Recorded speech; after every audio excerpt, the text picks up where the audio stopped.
तो dear student, आपका बहुत बहुत स्वागत है। आप देख रहे हैं मास्टर साहब, और आप लोग का बहुत ज़्यादा डिमांड था कि सर एसएसटी हिंदी में भी स्टार्ट कर दीजिए। तो लीजिए, हिंदी में भी स्टार्ट हो गया। तो आज हम लोग स्टूडेंट पहला चैप्टर पढ़ने वाले हैं, जिसका नाम है यूरोप में राष्ट्रवाद का उदय।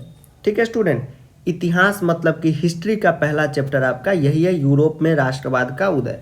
बहुत इंपॉर्टेंट चैप्टर है, क्योंकि हिस्ट्री से एक ही चैप्टर आ रहा है और इससे आप जान ही रहे हैं कि क्वेश्चन कितना इंपॉर्टेंट आता है और मार्क्स कितने ज़्यादा है, इसलिए इसको बहुत ध्यान से पढ़िएगा। अब चलिए स्टूडेंट, करते हैं चैप्टर को स्टार्ट। तो सबसे पहला हम लोग टर्म समझेंगे कि यह राष्ट्रवाद है क्या। ठीक है, बहुत ज़्यादा समझ रहे हैं उस वक्त से राष्ट्रवाद राष्ट्रवाद, न्यूज में भी सुन रहे होंगे। आखिर में राष्ट्रवाद है क्या? तो राष्ट्रवाद का मतलब होता है राष्ट्र के प्रति प्रेम। किसके प्रति प्रेम? राष्ट्र के प्रति प्रेम। अभी तक आप लोग अपने बाबू सोना के प्रति प्रेम दिखा रहे हैं और राष्ट्र के प्रति भी दिखा रहे हैं। तो राष्ट्र के प्रति प्रेम अगर किसी का है तो वही क्या कहलाता है? राष्ट्रवाद कहलाता है। जैसे हम अपने देश से प्यार कर रहे हैं, आप अपने देश से प्यार कर रहे हैं, हम सभी भारत से प्यार कर रहे हैं, तो हम लोग क्या हो गए? राष्ट्रवादी लोग हो गए। और ये जो हमारी फीलिंग है, ठीक है, भावना है। अब भावना कोई लड़की का नाम नहीं है, भावना मतलब फीलिंग। यह क्या हो गई? राष्ट्रवादी हो गई, और हम लोग क्या हो गए? राष्ट्रवादी हो गए। अब ऐसा नहीं है कि हम लोग अपने देश से प्यार कर रहे हैं तो राष्ट्रवादी, और मान लीजिए कोई लंदन वाला अपना देश से प्यार कर रहा है, ब्रिटेन से, तो वो राष्ट्रवादी नहीं है, वो भी राष्ट्रवादी है। तो जो अपने देश से प्यार कर रहा है, राष्ट्र से प्यार कर रहा है, तो उसको हम लोग क्या कहेंगे? राष्ट्रवाद कहेंगे। और जो प्यार करते हैं उसको क्या कहेंगे? राष्ट्रवादी कहेंगे। ठीक है स्टूडेंट, तो यह छोटा सा कॉन्सेप्ट था। अब आप कहेंगे कि सर हमारे टर्म 1 में तो एमसीक्यू आएगा, और आप एमसीक्यू कहाँ करा रहे हैं? आप तो चैप्टर पढ़ा रहे हैं। तो देखिए, चैप्टर पढ़ाने के बाद एमसीक्यू हम कराएंगे, इसलिए टेंशन नहीं लीजिए। एमसीक्यू का पूरा आप देख ही रहे हैं, लगा हुआ है, सब करा देंगे। बस आपका अगर हिंदी एसएसटी है तो चैनल को सब्सक्राइब करके बेल नोटिफिकेशन दबा दीजिएगा और हमारे साथ बने रहिएगा। अब चलिए स्टूडेंट, हम लोग का जो चैप्टर है उसको पढ़ते हैं, यूरोप में राष्ट्रवाद का उदय। क्या नाम है? यूरोप में राष्ट्रवाद का उदय। यूरोप में राष्ट्रवाद का उदय। अब एक बात ध्यान दीजिए स्टूडेंट, कि यह जो राष्ट्रवाद है यह यूरोप से ही स्टार्ट हुआ। आज आप देख रहे हैं भारत में राष्ट्रवाद, चीन का राष्ट्रवाद, सबका अलग अलग राष्ट्रवाद है, लेकिन यह जो राष्ट्रवाद है, नेशनलिज्म की जो फीलिंग है, यह यूरोप से ही स्टार्ट हुई और पूरे दुनिया में फैली। अब इसके यूरोप में क्या कारण थे स्टूडेंट? कि यूरोप में जितने भी राजा होते थे, बहुत एकदम पगला राजा हुआ करते थे, मतलब निरंकुश राजा था। ठीक, एकदम घटिया राजा। पब्लिक पे वो क्या करता था? सिर्फ शासन करता था, उससे टैक्स वसूलता था, लेकिन उसको कोई भी सुविधा राजा नहीं देता था। और इससे क्या था कि लोगों में एक बहुत बड़ा राजा के प्रति गुस्सा आ गया था। तो अब जहाँ भी राजा के प्रति गुस्सा आया तो समझिए राष्ट्रवाद ही राजा को उखाड़ के फेंक देता है, और लोग एक होकर क्या करते हैं? डेमोक्रेसी की स्थापना करते हैं, और वहाँ पे इलेक्शन शुरू हो जाता है। सेम कहानी कहाँ हुआ? यूरोप में भी हुआ। अब धीरे धीरे हम लोग कहानी में आगे बढ़ते हैं। तो जैसे ही आप कहानी में आएंगे तो पहला चैप्टर आप पढ़ेंगे फ्रांसीसी क्रांति और राष्ट्र का विचार। अब ध्यान से देखिएगा, अभी पढ़ाए थे लेकिन ये अभागा वीडियो को काटना पड़ा, कुछ दिक्कत हो गया था इसलिए। ठीक, तो फिर से पढ़ा रहे, तो पहले ये सबको रफ कर देते हैं। ठीक है स्टूडेंट, और जितने भी बच्चे हैं पढ़ाई में लग जाए बउआ। अभी भी बाबू सोना, मुन्ना टोन्ना, लूड़ा घोड़ा फतेही का डांस देखना, ये सब छोड़े, ये सब टर्म 1 के बाद करें। ठीक है, तो चलिए पहला टॉपिक क्या है? फ्रांसीसी क्रांति और राष्ट्र का विचार। तो स्टूडेंट, जैसा कि आप 9th में ही पढ़े कि 1789, सर इतना हिंदी, 1789 मतलब 1789 में कि जो क्रांति हुई थी, ठीक है, वहीं से राष्ट्रवाद शुरू हो गया। ठीक है स्टूडेंट, और राष्ट्र का विचार भी आना शुरू हो गया। अब उस समय क्या था कि फ्रांस में बुर्बो राजवंश का शासन था। इस पॉइंट को एकदम याद कीजिएगा कि उस समय क्या था कि बुर्बो राजवंश का शासन था। किसका शासन था? तो बुर्बो राजवंश का वहाँ पे फ्रांस में शासन था। अब आप कहेंगे कि सर ये बुर्बो राजवंश क्या है? तो जिस प्रकार से बाबू मुगल आया तो मुगल साम्राज्य अपना नाम रख लिया, ठीक है, ठीक उसी तरह वहाँ पे क्या था? बुर्बो राजवंश का शासन था। अब स्टूडेंट, उसका राजा कौन था? तो लुई 16वां वहाँ का राजा था। बड़ा ही एकदम पगला राजा था, ये सेम ऐसा राजा था, मान लीजिए कि अब पब्लिक से सिर्फ पैसा वसूल रहा है, टैक्स वसूल रहा है और पब्लिक के लिए कुछ भी काम नहीं करता था।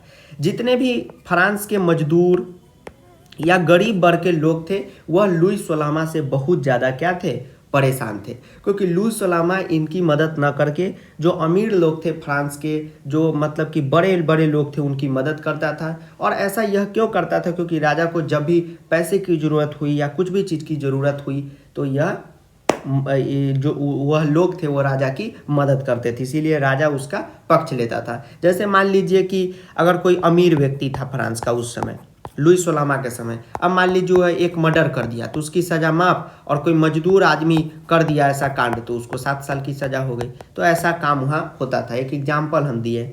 तो इस सब से लोग क्या थे, खपाते। अब चलिए स्टूडेंट, फ्रांस में कैसे कैसे राष्ट्रवाद फैलाने में कौन कौन सा स्टेप उठाया गया उसके बारे में देखते हैं। तो देखिए, सबसे पहला पॉइंट लाया गया कि सामूहिक पहचान और भावना पैदा करना। ठीक है, यह पहला पॉइंट था, क्योंकि जितने भी फ्रांस के क्रांतिकारी लोग थे, क्रांतिकारी मतलब जैसे हम लोग के यहाँ महात्मा गांधी, भगत सिंह, सरदार वल्लभ भाई पटेल, नेहरू जी, ये सब थे ना कि राष्ट्रवाद को फैलाने में कि हम एक है, अंग्रेजों से आज़ादी दिलाने के लिए काम किए। सेम उसी तरह फ्रांस में भी जो भी लोग थे उन्होंने क्या किया कि पहला यह कोशिश किया कि सबके अंदर एक सामूहिक भावना पैदा करना। अब जैसे स्टूडेंट मान लीजिए कि हम लोग अभी चले अमेरिका, मान लीजिए अभी बिहार से हम पढ़ा रहे हो तो हम भी अमेरिका में पहुंच जाए, नीचे देखिए अमेरिका में पहुंच जाए। ठीक है, बिहार से एक आदमी मान लीजिए अभी कोई तमिलनाडु का देख रहा है वो भी पहुंच जाए अमेरिका, एक बंगाल का देख रहा है वो भी पहुंच जाए अमेरिका, एक यूपी का देख रहा है वो भी पहुंच जाए अमेरिका। तो हम लोग वहाँ पे एक बन के रहते हैं कि हम सब एक हैं। तो कौन सा पॉइंट पे एक बन के रहते हैं, तो हम लोग क्या कहते हैं वहाँ पे, एक थोड़ी कहते हैं कि हम बिहार से हैं तो हम तमिलनाडु से हैं तो हम बंगाल से हैं जी, हम यूपी से हैं, हम अच्छे हैं, हम बुरे हैं, हम बाबू सोना वाले हैं। ठीक है, तो ऐसा तो कहते नहीं, हम क्या कहते हैं कि हम भारतीय हैं। तो एक हम लोग की सामूहिक पहचान तो है, जिससे एक फीलिंग आ रहा है कि हम सब एक हैं। तो फ्रांस के लोगों ने भी यही काम करना शुरू कर दिया कि सबसे पहले सामूहिक पहचान और भावना पैदा करना चाहिए, क्योंकि उस समय स्टूडेंट फ्रांस जो था अलग अलग कस्बों में बटा हुआ था। नीचे देखिए, नीचे लिख रहे हैं फ्रांस जो था अलग अलग कस्बों में, कस्बा का मतलब होता है अलग अलग इलाकों में बटा हुआ था। ठीक है, सभी लोग अलग अलग भाषा बोलते थे, सबका अलग अलग झंडा था, कोई एक दूसरे की इज्जत नहीं करता था। ठीक है, तो यही काम किया गया। फिर दूसरा काम यह किया गया कि सभी लोग के अंदर यह भावना लाई गई कि फ्रांस जो है हमारे पूर्वजों की धरती है, हमको यहाँ आके बसे नहीं है, जो यहाँ इस पे हमारा अधिकार नहीं है, तो हमारे पूर्वजों का है यह। उसके बाद सभी लोगों के अंदर यह फीलिंग लाई गई कि हम सब एक नागरिक हैं। जैसे अभी बताया ना कि ऐसा थोड़ी है कि हाँ अमेरिका में बोले हम बिहारी हैं तो हम बंगाली हैं तो हम गुजराती हैं तो हम मराठी हैं, हम लोग क्या बोलते हैं कि हम भारतीय हैं। तो वह एक नागरिक वाली फीलिंग लाने के लिए काम किया गया। उसके बाद एक झंडा लाया गया फ्रांस में, क्योंकि फ्रांस में जितने अलग अलग इलाके बटे हुए थे सबका जो था स्टूडेंट अलग अलग झंडा था। ठीक है, सबका अलग अलग झंडा था।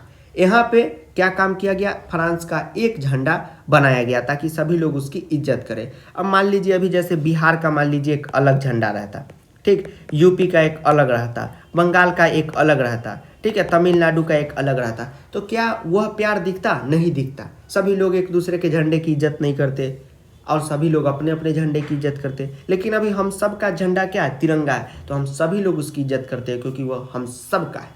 ठीक, तो इससे क्या होता है, राष्ट्रवाद फैलता है। तो फ्रांस में राष्ट्रवाद को फैलाने में इन 4 पॉइंटों पे जो भी फ्रांस के राष्ट्रवादी लोग थे उन्होंने काम किया, यही 4 पॉइंट पे, इसको बहुत ध्यान से याद रखिएगा। अब कहानी जैसे जैसे आगे बढ़ती है, ठीक, क्रांति होता है, तो क्रांति में क्या होता है कि राजा जो मोनार्की सिस्टम था उसको उखाड़ फेंकते हैं लोग, और क्रांति के बाद कौन कौन सा कदम उठाया जाता है वह देखिए, एक ओवरव्यू लीजिए कि सबसे पहले वहाँ नया संविधान बनाया जाता है। क्या बनाया जाता है? एक नया संविधान स्टूडेंट बनाया जाता है।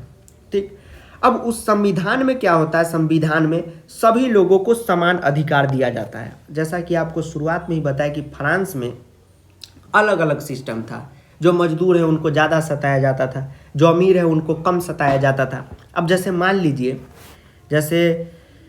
लीजिए कि एक डेयरी मिल्क, ठीक है, डेयरी मिल्क चॉकलेट है, मान लीजिए डेयरी मिल्क चॉकलेट है, तो अब हमको यह 10 रुपये में मिल रहा है, सरकार इस पे 3 रुपया टैक्स ले रहा है और कैडबरी जो है 7 रुपया अपना कमाई कर रहा है और हमको 10 रुपये में मिल रहा है, हम अपना खाने के लिए लिए।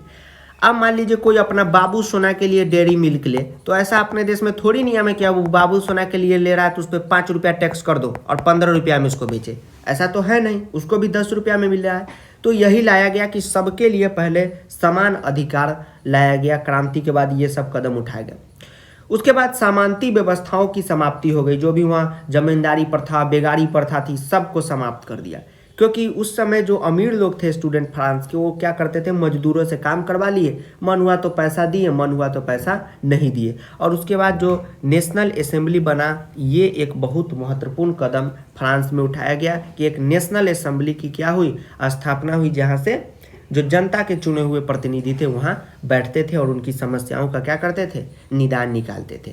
तो यह कहानी कहाँ की थी, जो फ्रांसीसी क्रांति के बाद उठाए गए कदम की थी। ठीक है, अब चलिए आगे चलते हैं। उसके बाद आंतरिक आयात निर्यात शुल्क को बंद किया गया। सबसे पहले आंतरिक आयात और निर्यात शुल्क को क्या कर दिया गया, बंद कर दिया गया।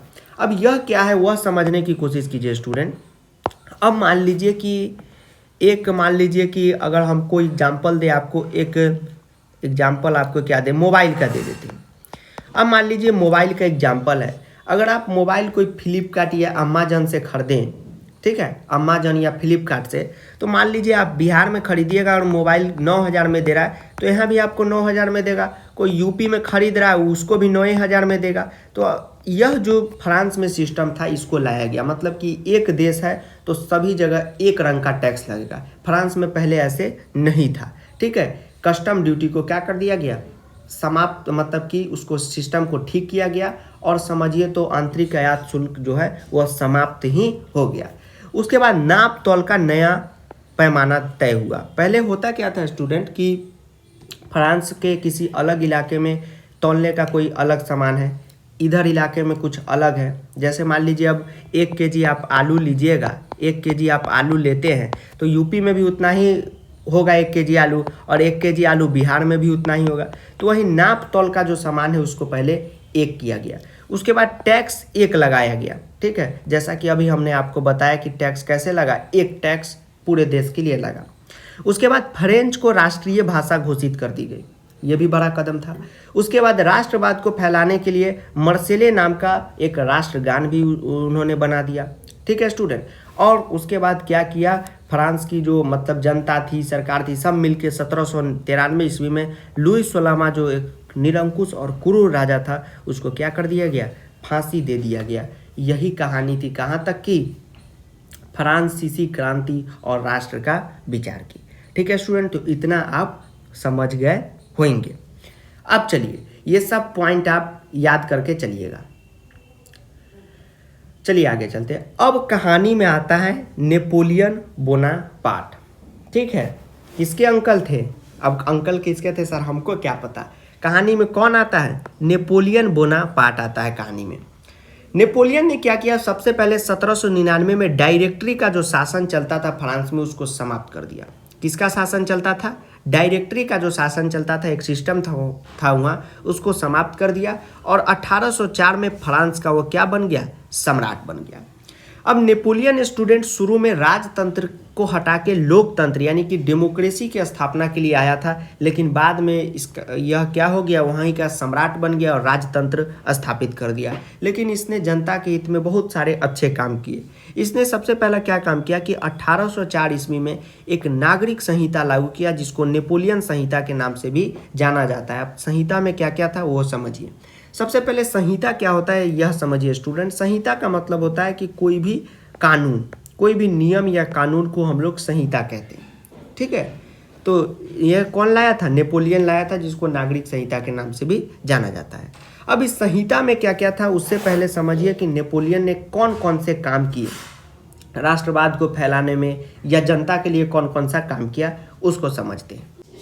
अब चलते हैं स्टूडेंट आगे कि राष्ट्रवाद के प्रचार में नेपोलियन का क्या क्या योगदान था, मतलब कि नेपोलियन कौन कौन सा रोल प्ले किया था राष्ट्रवाद को फैलाने में। और नेपोलियन जब सत्ता में आया, जब सरकार में आया, तो कौन कौन सा काम किया। अब जो नेपोलियन अंकल थे वो थोड़े से लुई 16वां से ठीक थे, तो इन्होंने नेपोलियन अंकल ने सबसे पहले क्या काम किया कि जो विशेषाधिकार है उसको समाप्त कर दिया। जैसा कि आपको हम शुरुआत में ही बताएं कि फ्रांस में जो पैसे वाले लोग थे, जो मजबूर टाइप के लोग थे, उनको कुछ कुछ विशेष अधिकार मिला हुआ था, उसको नेपोलियन ने क्या किया, समाप्त किया। उसके बाद नेपोलियन ने अपने संहिता में यह भी लिखा कि कानून सबके लिए एक है। मान लीजिए कि अगर कोई एक मर्डर कर दे, बड़ा आदमी है, तो उसको भी उतना ही सजा, और मान लीजिए कोई गरीब एक मर्डर कर दे तो उसको भी उतना ही सजा। उसके बाद नेपोलियन ने क्या किया स्टूडेंट की यातायात सिस्टम, जो सड़क का सिस्टम होता है, उसको बहुत ठीक कर दिया। ठीक है, सड़क वड़क नेपोलियन जो है बनाया था अपने शासनकाल में। उसके बाद सबके लिए एक समान टैक्स का भी व्यवस्था किया। ऐसा नहीं है, पहले होता था फ्रांस में जो गरीब थे उनको ज़्यादा टैक्स लगता था, जो अमीर थे उनको छूट मिलता था। उसके बाद नेपोलियन ने क्या किया कि फ्रांस के बहुत सारे लोग शिक्षित हो सके, उसके लिए शिक्षा प्रणाली में भी उन्होंने क्या किया, बहुत ज़्यादा विकास किया। उसके बाद धार्मिक सुधार में भी उन्होंने बहुत सारा काम किया। धार्मिक सुधार का मतलब यह होता है स्टूडेंट कि पहले होता क्या था फ्रांस में कि जो जिनकी संख्या बहुत कम है धर्म की, उसको उतना ज़्यादा मतलब पूजा पाठ, मतलब वो डर डर के जीवन जीता था। जैसे हम लोग के यहाँ देख लीजिए, अभी हिंदू है वो भी मंदिर जा रहा है, मुस्लिम है वो भी मंदिर जा रहे हैं। अब जिनकी संख्या 1% है, जैसे जैन है, ईसाई है, वो भी अपना चर्च जा रहे हैं, तो उनको तो कोई रोक टोक है नहीं, कोई तंग नहीं करता है। तो वह सिस्टम क्या किया गया, धार्मिक सुधार में भी नेपोलियन ने बहुत सारा काम किया। यह भी पॉइंट को आप लोग याद रखिएगा। उसके बाद स्टूडेंट यूरोप में दूसरा चैप्टर में अब हम लोग आ चुके हैं। तो दूसरा चैप्टर है कि यूरोप में राष्ट्रवाद का निर्माण कैसे कैसे हुआ। तो यूरोप में जैसा कि आप जानते हैं, पहले बता दिए कि कुलीन वर्ग का वहाँ प्रभाव था। कुलीन वर्ग का मतलब होता है कि जो अमीर है, प्रभावशाली है, पहुँचे हुए व्यक्ति हैं, राज परिवार से हैं, उनका प्रभाव था। भले ही उनकी संख्या जो थी स्टूडेंट बहुत ही कम थी, लेकिन वह बहुत ज़्यादा शक्तिशाली हुआ करते थे। और जितने भी गरीब मजदूर लोग हैं उनको क्या करते थे, वह सताते थे। उनसे काम करवा लिए, पैसे न दिए, मन किया तो पैसे दिए, उनको बहुत तंग करते थे। तो यूरोप में यह भी एक बहुत प्रमुख कारण था राष्ट्रवाद के निर्माण में, क्योंकि सभी लोग चाहते थे क्या कि इससे हम लोग आज़ादी पाएँ। तो उस समय क्या था कि यूरोप में एक मध्यम वर्ग का धीरे धीरे उदय होना शुरू हो गया था। उदय मतलब कोई बच्चा उदय नहीं, उदय का मतलब होता है विकास होना शुरू हो गया था। अब जो मजदूर लोग थे स्टूडेंट, वो लोग क्या करते थे कि अपने दिमाग से उस समय कुछ एक्स्ट्रा कमाने लगे, जैसे किसानी करके। तो वो क्या करने लगे कि अपने बच्चों को पढ़ाने लगे। तो उन्हीं के बच्चों में से क्या बनने लगा, शिक्षक बनने लगा, कोई वकील बनने लगा, कोई क्या बनने लगा, डॉक्टर बनने लगा, कोई इंजीनियर बनने लगा। अब इससे क्या हुआ कि मध्यम वर्ग के जितने भी लोग थे फ्रांस में, उनका विकास होना शुरू हो गया। अब मान लीजिए कि कोई आप अनपढ़ को कुछ भी बोल देंगे, ठीक है, तो वह सहन कर जाएगा, लेकिन कोई पढ़े लिखे आदमी को आप बोलेंगे तो वह सहन नहीं करेगा, वो आपके खिलाफ कदम उठाएगा, आवाज़ उठाएगा। तो वही जो था मध्यम वर्ग का उदय होना शुरू हो गया। और जितने भी मध्यम वर्ग के लोग थे उनको एक जगह फ्रांस के क्रांतिकारियों ने एक जगह किया कि हम लोग क्या हैं, एक देश से हैं, एक लोग हैं, हम लोग को राष्ट्रवाद के लिए काम करना शुरू हो जाना चाहिए, राष्ट्रवाद के लिए हमें काम करना चाहिए। अब हम लोग पढ़ते हैं उदारवादी राष्ट्रवाद क्या है। ठीक है, उदारवादी राष्ट्रवाद क्या है, और रूमानीवाद इसी में कवर करेंगे। ठीक है, उदारवादी राष्ट्रवाद क्या है।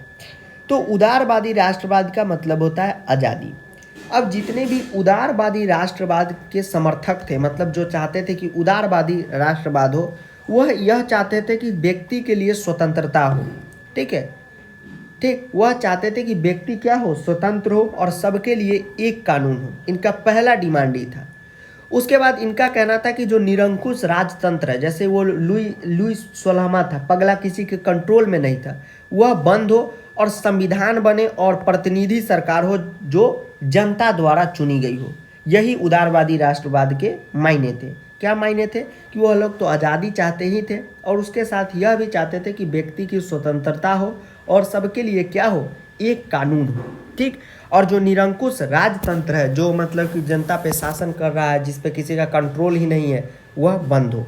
जैसे अभी देखिए स्टूडेंट, हम लोग के यहाँ मान लीजिए कोई नेता है, अब चुन के कितना भी बड़ा पद पे गया, मान लीजिए प्रधानमंत्री बन गया या मुख्यमंत्री बन गया, नहीं काम करेगा, 5 साल बाद उसको वोट नहीं देंगे, रोड पे आ जाएगा, भागा। ठीक, लेकिन पहले का सिस्टम में तो ऐसा नहीं था। पहले वो राजा है, वो मरेगा तो उसका बेटा, फिर वो मरेगा तो उसका पोता, तो ऐसा वाला सिस्टम था।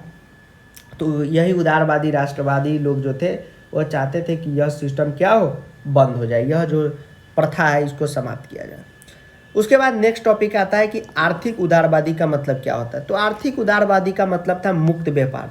पहले फ्रांस में कैसा सिस्टम था कि मान लीजिए कि राजा अगर आपको मना कर दिया, मान लीजिए कि आप अगर कुछ चीज़ का बिजनेस कर रहे हैं, जैसे अभी हम आपको पढ़ा रहे हैं, अगर राजा मना कर दिया कि नहीं तुमको नहीं पढ़ाना है, नहीं पढ़ाना है, ठीक है, तो हम नहीं पढ़ा पाएंगे, ऐसा नियम था। ठीक है स्टूडेंट।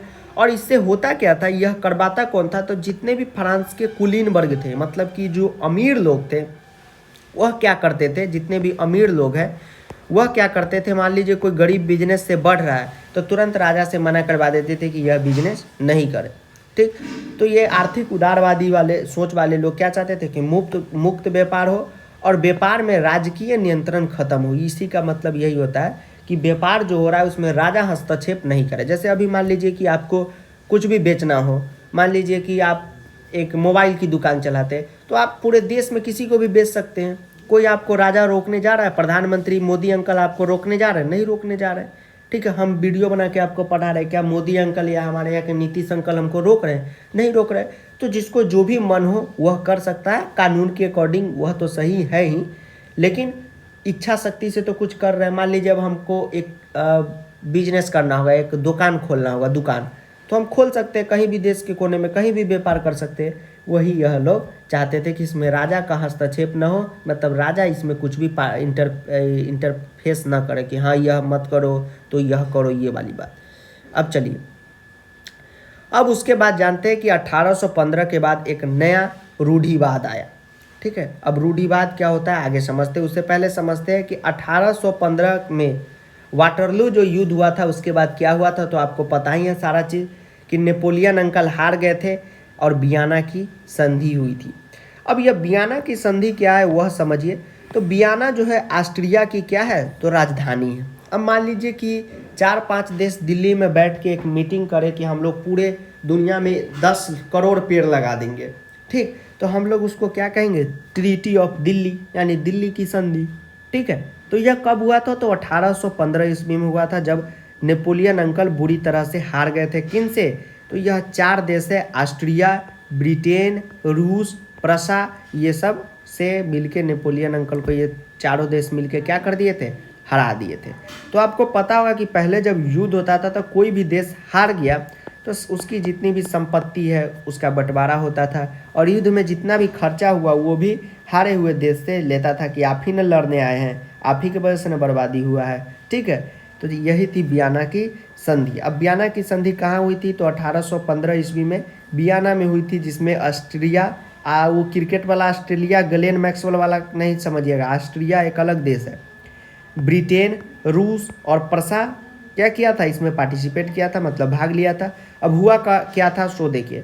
तो सबसे पहला रूल यह बना दिया कि नेपोलियन जितना भी कार्य किया था या निर्णय लिया था उसको समाप्त कर देना। ठीक है, क्योंकि नेपोलियन चाहता था कि डेमोक्रेसी आए। हाँ, बाद में हालांकि वह खुद सम्राट बन गया, लेकिन वह एक डेमोक्रेटिक गवर्नमेंट के तरह ही काम कर रहा था। लेकिन यह जितने भी देश थे, ऑस्ट्रिया, ब्रिटेन, रूस, प्रसा, यह लोग जो है कब्जा वाला देश था। यह सोचता था कि दूसरा पे कब्जा करे, और अभागा पगला ब्रिटेन को देखबे किए हुए थे, हम लोग पे कब्जा कर लिया हुआ था, कर लिया था कि नहीं पगला। ठीक है, अभी करेगा तो अभी तो मार के भगा देंगे उसको हम ही। तो वह देश था।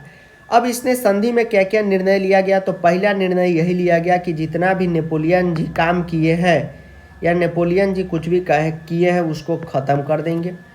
उसके बाद जितने भी क्षेत्रों को नेपोलियन ने जीता है, क्योंकि नेपोलियन बहुत सारे इलाके को फ्रांस में मिलाता गया और फ्रांस को बहुत बड़ा कर दिया, उसको क्या करना, वापस लौटा देना। उसके बाद इसने क्या किया कि फ्रांस के चारों तरफ नया नया राज्य का स्थापना कर दिया।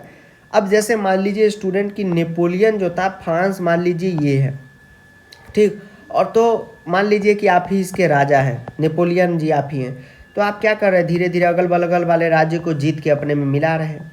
ठीक है, तो इसने क्या किया, इन चारों देश ने वियना की संधि में ये तय किया कि फ्रांस के चारों ओर नया नया राज्य बना दो, मजबूत राज्य बना दो, वहाँ पे सैनिक रख दो कि फ्रांस का जो विस्तार है वहाँ न हो सके।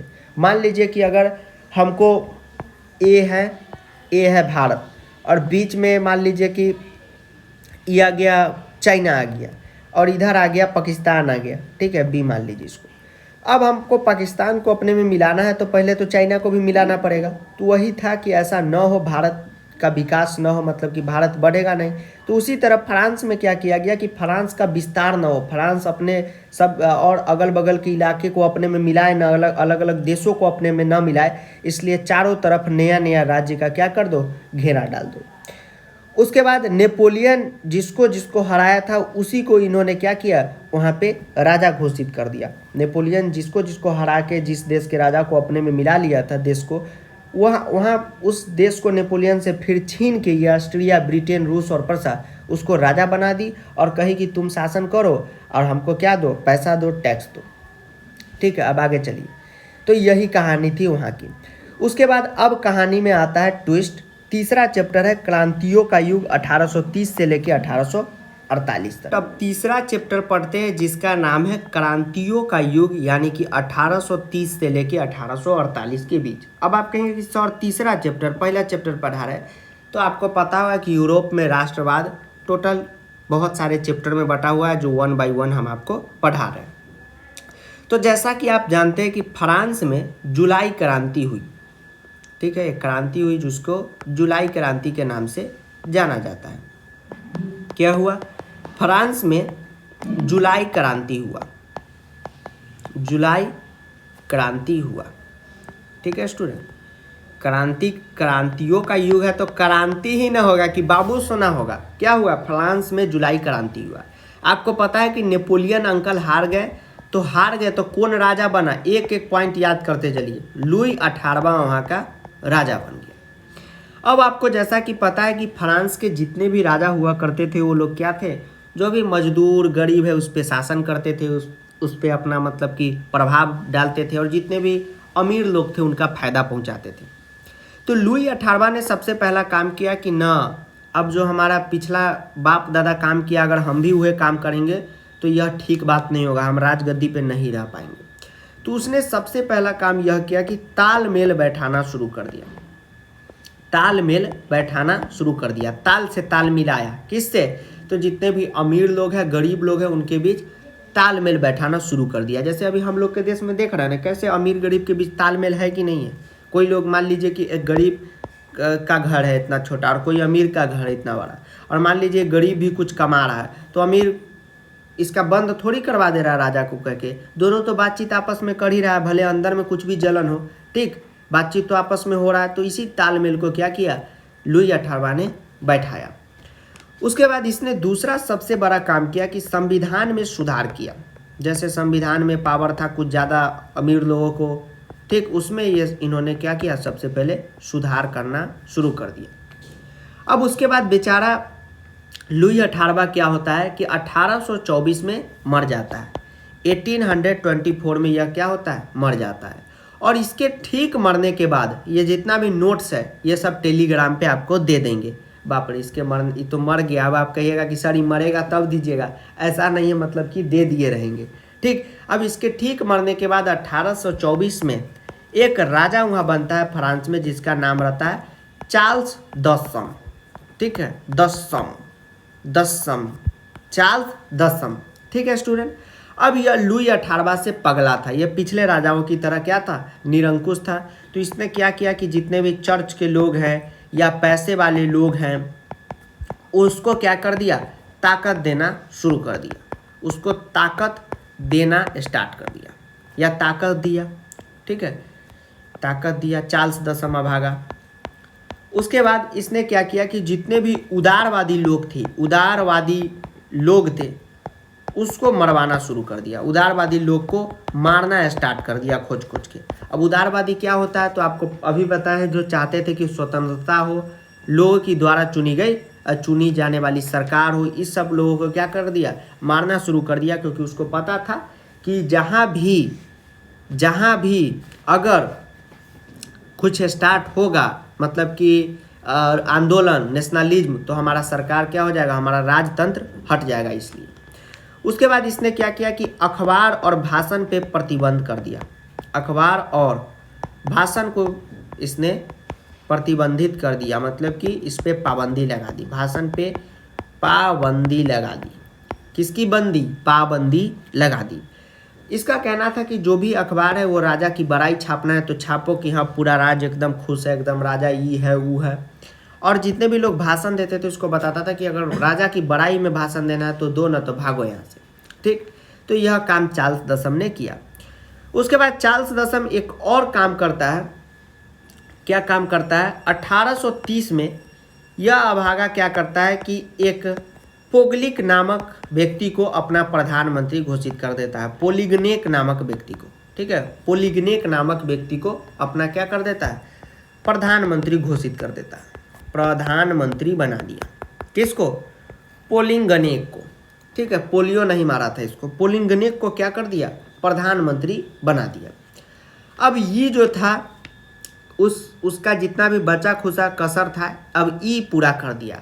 अब 25 जुलाई को क्या एक रूल लाया गया इसकी सरकार में, मतलब कि इसके राजतंत्र में 4 रूल इसने लाया, 4 रूल इसने लाया, 4 कानून इसने लाया।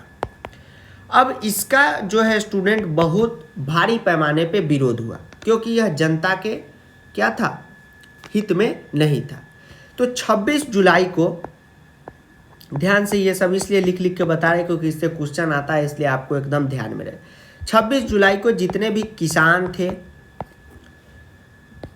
विद्यार्थी थे यानी कि स्टूडेंट थे, वो लोग सारे लोग क्या करना शुरू कर दिए? 26 जुलाई से लड़ाई स्टार्ट कर दिए इसके खिलाफ। और इस जो लड़ाई है उसका नेतृत्व एक लफायते नाम के बुजुर्ग आदमी ने किया। किसने किया? लफायते नाम के बुजुर्ग आदमी ने किया। जो चार्ल्स दशम के खिलाफ लड़ाई स्टार्ट हो गया था 26 जुलाई को, उसमें किसान, स्टूडेंट, जितने भी लोग थे सभी ने पार्टिसिपेट किया और लफायते ने इसका क्या किया? नेतृत्व किया, लीडरशिप किया। और 31 जुलाई को क्या होता है? 31 जुलाई को यह इंग्लैंड भाग जाता है अभागा। कहाँ भाग जाता है? 31 जुलाई को यह ब्रिटेन भाग गया, ब्रिटेन भाग गया। ठीक, यह कहाँ भाग गया? ब्रिटेन भाग गया। और उसके बाद लुई फिलिप जो है वहाँ का नया राजा बना। लुई फिलिप को नया राजा बनाया गया। यही कहानी थी, बनाया गया, राजा बना। ठीक है स्टूडेंट, तो यह जो था कहानी था कब का? क्रांतियों का युग 1830 से लेकर 1848 तक में ये सब कहानी हुई थी। अब इसके होने के बाद स्टूडेंट एक और ख़ास बात आपको बताते हैं कि यह जो क्रांति हुई है स्टूडेंट, तो एक कहानी में ट्विस्ट आता है। एक आदमी आता है जिसका नाम है मेटरनिक। कौन आता है? मेटरनिक। अब मेटरनिक है कौन? वह देखिए, ध्यान से देखिएगा। कौन आता है? मेटरनिक आता है। मेटरनिक यह जो है ऑस्ट्रिया का चांसलर है। ऑस्ट्रिया का क्या है? चांसलर है।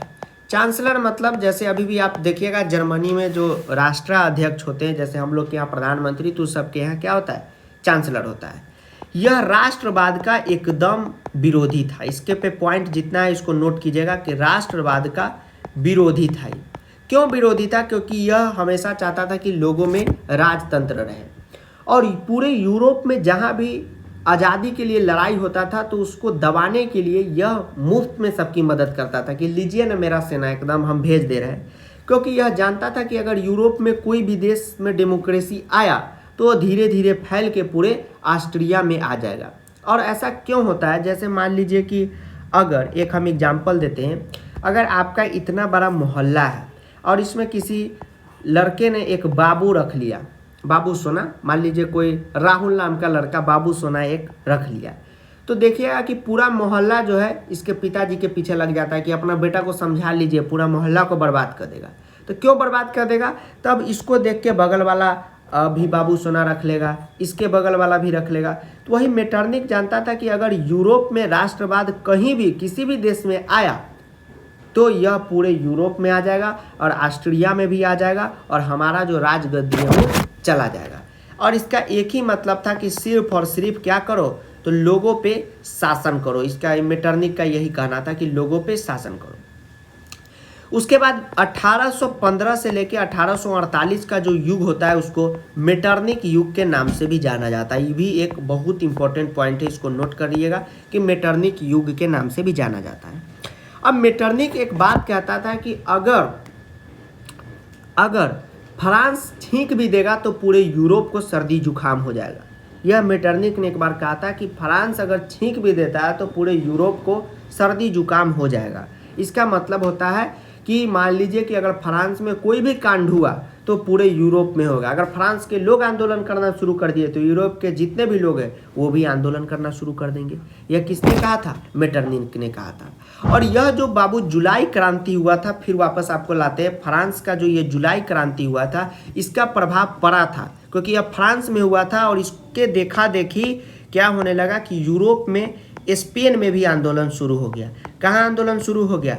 स्पेन में हो गया। अब कोई लोग इसको सस्पेन मत समझ लीजिएगा, चाय बनाने वाला, ठीक है। और स्पेन का जो राजा था फंडरनिक, उसके विरुद्ध आंदोलन शुरू हुआ और जनता को वहाँ क्या मिली? जनता को वहाँ बहुत सुविधा मिली। क्या हुआ? राजा के विरुद्ध आंदोलन शुरू हुआ। स्पेन के लोग ने भी देख लिया कि फ्रांस के लोग आंदोलन करके जीत रहे हैं तो हम भी जीत जाएंगे। फिर पुर्तगाल में भी, ठीक है, पुर्तगाल में भी आंदोलन शुरू हो गया ये फ्रांस को देखकर। वहाँ भी नतीजा यह मिला कि राजा ही हट गया। उसके बाद स्विट्जरलैंड में भी वही आंदोलन शुरू हुआ, स्विट्जरलैंड में, ठीक है, स्विट्जरलैंड में भी आंदोलन शुरू हो गया, ठीक है। उसके बाद बेल्जियम में भी आंदोलन शुरू हो गया फ्रांस को देखकर। उसके बाद पोलैंड में भी आंदोलन शुरू हो गया, ठीक है, पोलैंड में भी आंदोलन शुरू हो गया। सॉरी, पोलैंड ऐसे नहीं लिखाएगा, ठीक है। पोलैंड में भी क्या हो गया? आंदोलन शुरू हो गया। जर्मनी में आंदोलन शुरू हो गया। तो यह देखकर, फ्रांस को देखकर इतने सारे देशों में क्या हो गया? आंदोलन शुरू हो गया और यहाँ के राजा को बहुत सारा कठिनाई होने लगा। इसलिए जो मेटरनिक था वह चाहता था कि यूरोप जो है हमेशा राजतंत्र के कब्जे में रहे, राजाओं के कब्जे में रहे। यह कौन चाहता था? यह जो पगला मेटरनिक है वह चाहता था। अब चलिए हम लोग आगे बढ़ते हैं स्टूडेंट, जर्मनी का एकीकरण पढ़ते हैं कि जर्मनी कैसे एक हुआ। तो जैसा कि आप जानते हैं कि जर्मनी के कुछ कुछ हिस्सों पे ऑस्ट्रिया का प्रभाव था, ऑस्ट्रिया सब पे राज करता था। तो 1848 में होता क्या है कि जर्मनी के जितने भी मध्यम वर्गीय लोग हैं उन्होंने एक कोशिश की कि हम लोग क्या होते हैं, एकत्र होते हैं, क्योंकि हम लोग की संख्या बहुत ज़्यादा है और हम लोग एकत्र होकर एकजुट होकर प्रयास करते हैं कि हम लोग अपना आज़ादी ले लें और जर्मनी का क्या करें? पुनर्निर्माण करें, जो जर्मनी टूटा हुआ है उसको एक करें, ठीक। उसके बाद इन्होंने आंदोलन करना शुरू किया। तो जो प्रशा है उसने आंदोलन का नेतृत्व संभाला और वही लीडरशिप करके जर्मनी को क्या किया? आज़ाद कराने का काम किया। उसके बाद 18 जनवरी 1871 को क्या होता है स्टूडेंट की दर्पण हॉल में जर्मन के जो सम्राट होते हैं कैसर विलियम प्रथम, उनके नेतृत्व में जर्मन में एक नई सरकार की क्या हो जाती है? घोषणा हो जाती है। और यह जो नया जर्मन साम्राज्य था, इन्होंने जो भी जनता की समस्या थी जिसके लिए आंदोलन होता था, जैसे मुद्रा, रुपया, बैंकिंग, कानून, न्यायिक प्रणाली, आधुनिकीकरण, इस सब में बहुत सारा क्या किया? सुधार करने का काम किया और जर्मनी एक हो गया, ठीक है। तो ये जर्मनी का जो एकीकरण की कहानी 1866 से लेकर 1871 तक चलती है और अंततः जर्मनी क्या हो जाता है? एक हो जाता है। अब चलिए इटली का एकीकरण आपको बताते हैं। देखिए इटली में क्या था स्टूडेंट की एकीकरण बहुत मुश्किल था।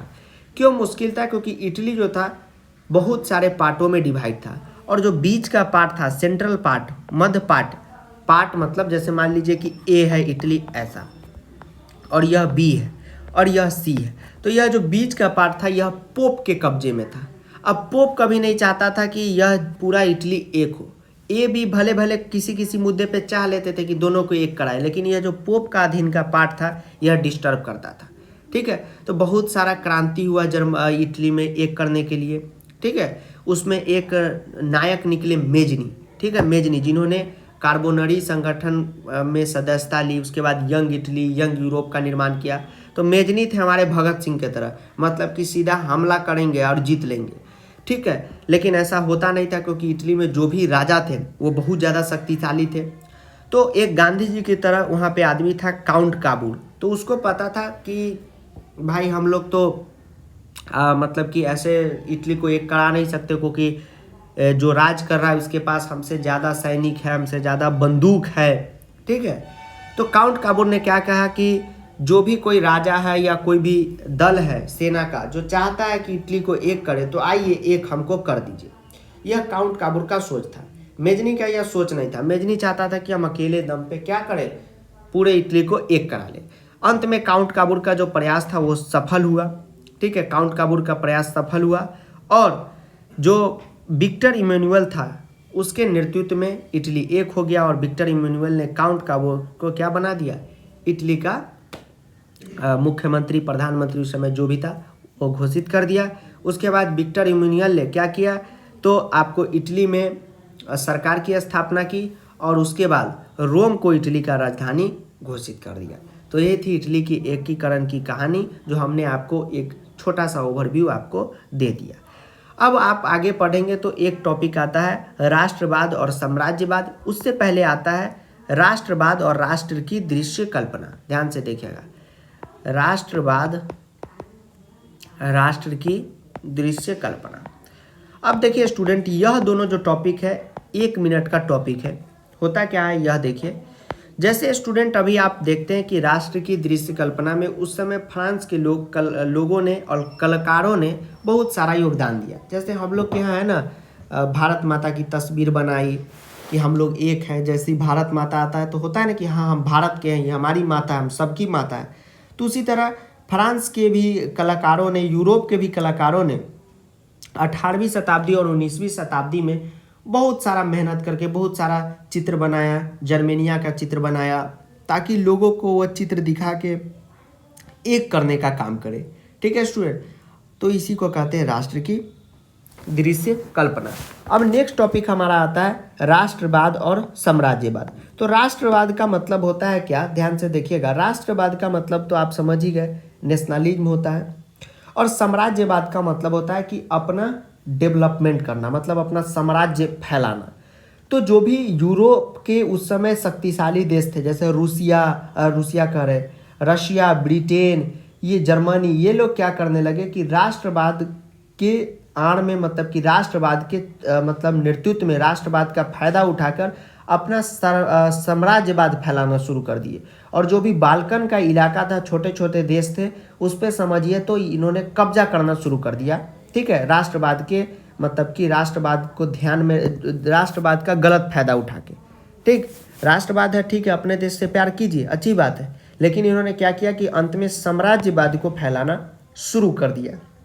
इन्होंने क्या किया, जो बाल्कन के छोटे छोटे देश थे, कमज़ोर थे इनसे, इस पर इनका इनडायरेक्ट वे में कब्जा होना शुरू हो गया, समझिए। तो इसी को हम लोग क्या कहते हैं, साम्राज्यवाद कहते हैं, ठीक है स्टूडेंट। तो चैप्टर का इतना ही ओवरव्यू था। अब आपको चैप्टर का जितना भी कॉन्सेप्ट है वो आपको समझ में आ गया होगा। तो चलिए एमसीक्यू करते हैं। उससे पहले रिक्वेस्ट करेंगे कि जितने भी बच्चे अभी तक पढ़े हैं, एक बार चैप्टर को आप क्या करेंगे, अपने से एनसीईआरटी से पढ़ लेंगे। क्योंकि आप जैसे ही यूरोप में राष्ट्रवाद का उदय पढ़ने जाते हैं तो होता क्या है कि आप लोग का बेसिक वगैरह ठीक नहीं रहता है, मतलब कि एक बार नहीं पढ़े रहते, इसलिए प्रॉब्लम फंसता है। अब आपको चैप्टर का एक पूरा समरी आपको बता दिए हैं, समरी का पूरा डिटेल में ही बता दिए, तो कोई भी प्रॉब्लम तो होगा नहीं। अब चलिए करते हैं चलिए बाबू, अब आते हैं एमसीक्यू पे। अब आप कहिएगा कि सर यहाँ तो आप हिंदी में भी लिखे हैं, इंग्लिश में भी लिखे हैं। तो रे बउआ, आप बोर्ड में जाओगे ना तो हिंदी में भी देगा, इंग्लिश में भी देगा, तो आप अभी हिंदी से मतलब रखिए। तो पहला क्वेश्चन हमारे पास आया है कि निम्नलिखित में से कौन, अरे मरकड़वा क्या हुआ जी तुमको, निम्नलिखित में से कौन सा कथन यूरोपीय रूढ़िवादी विचारधारा का सही वर्णन करता है। रूढ़िवादी विचारधारा का मतलब होता है कि जो पुरानी सोच है, ऊंच नीच, जात पात, अमीर गरीब, उसी को कहते हैं। तो नेपोलियन द्वारा शुरू की गई मान्यताओं का संरक्षण, ईसाई धर्म के 2 संप्रदायों का संरक्षण, आर्थिक क्षेत्र में समाजवादी विचारधारा का संरक्षण, या राज्य और समाज में परंपरावादी मान्यताओं का संरक्षण। तो क्या ऑप्शन होगा बताइए। हाँ, अभी चैट में लिखिए सभी लोग ऑप्शन धराधर। तो एकदम बिल्कुल सही जवाब है, इसका हो जाएगा ऑप्शन नंबर डी, ठीक। चलिए, राज्य और समाज में परंपरावादी मान्यताओं का संरक्षण, जो मतलब शुरू से मान्यता चला आ रहा है कि हाँ ऊंच नीच, गरीब, यही सब जो यूरोप के रूढ़िवादी लोग थे वह करना चाहते थे। अगला क्वेश्चन है कि निम्नलिखित विकल्पों में से 1815 में कांग्रेस के वियना मतलब वियना कांग्रेस को बुलाने का उद्देश्य क्या था। वियना यानी कि ट्रीटी ऑफ वियना, वियना की संधि क्यों हुई थी? तो बताइए। जर्मन एकीकरण की प्रतियोगिता घोषित करने के लिए, ये कोनो बात हुआ। यूरोप में रूढ़िवादी शासन बहाल करने के लिए, फ्रांस के विरुद्ध युद्ध की घोषणा करना और इतालवी एकीकरण की प्रक्रिया शुरू करने के लिए। बताइए क्या हो जाएगा इसका ऑप्शन सही? तो इसका ऑप्शन सही हो जाएगा बी। देखिए स्टूडेंट, आप पढ़ेंगे भी तो आपको पता चल जाएगा कि कैसे बी सही होगा। कि पूछा जा रहा है कि वियना की कांग्रेस क्यों बुलाया गया था। तो वियना की कांग्रेस इसलिए बुलाया गया था क्योंकि नेपोलियन अंकल जी हार गए थे और ऑस्ट्रिया, ब्रिटेन, प्रसा ये सबको आपस में क्या करना था, सामान बांटना था। तो पहली बात तो ये तो आंसर ही नहीं होगा ऑप्शन सी कि फ्रांस के विरुद्ध युद्ध की घोषणा करना, क्योंकि वो तो हार ही गया था। और इतालवी मतलब कि इटली का एकीकरण की प्रक्रिया शुरू करने के लिए, ये लोग तो राजतंत्र वाला था, ये कभी चाहता कि एकीकरण हो, तो ये भी नहीं होगा। फिर पहला भी एकीकरण है तो वो भी नहीं होगा।